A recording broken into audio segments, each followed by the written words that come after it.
Welcome to the Short Funk Podcast. I'm Tom Barbalet, and today, compulsion. It's the reason this podcast is here, damn it. And through this degree of compulsion that I have, I've talked to people that are OCD. I've certainly seen familial characteristics of OCD behaviour, and probably I'm just closeted associated with my OCD. I would never want it to be diagnosed, because really I wouldn't want it to be cured. The nature of compulsion, particularly associated with podcast recording, is something that I find very curious.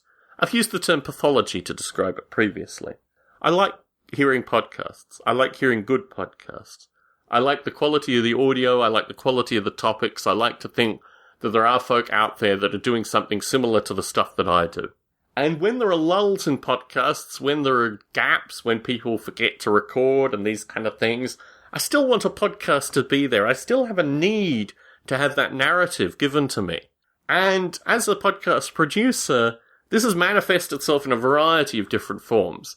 Some of the podcasts I produce, like Model Rail Radio, relate to just sheer exhaustion. To edit 3-4 hours of audio down into 3 hours of audio, to go through a wide variety of speech impediments of individuals and actually create a podcast, it's not trivial.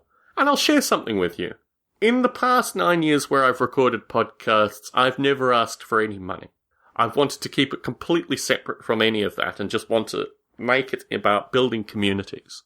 But as I tire through this process, as I edit, as I put these things together, I wonder to myself if I've actually shot myself in the foot through this.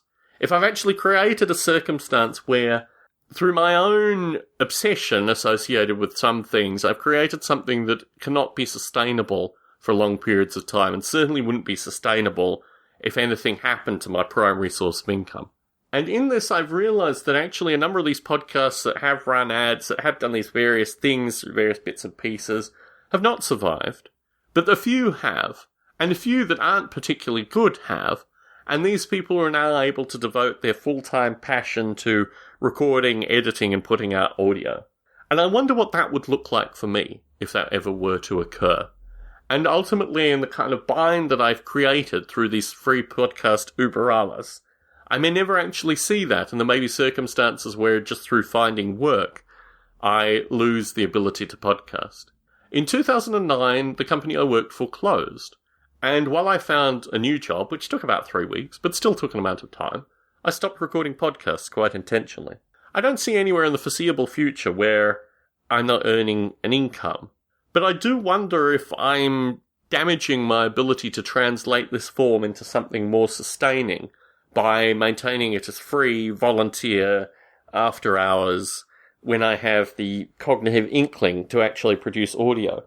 In contrast to this, there is a compulsion to produce audio. There is a need to put ideas out there. There's a need to inspire a group of people.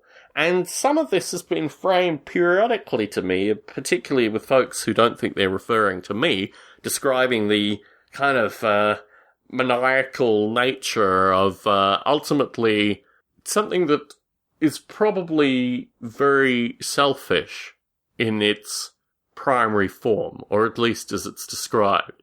And truth be told, to put out audio in the kind of obsessive fashion that I've done over the past 9 years is primarily selfish. I want to hear good podcasts. I want good content.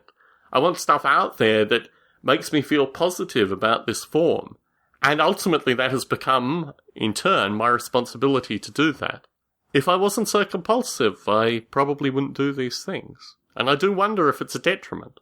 We'll hear in future Short Funk recordings, no doubt. Tom Barbalet in San Jose, signing out.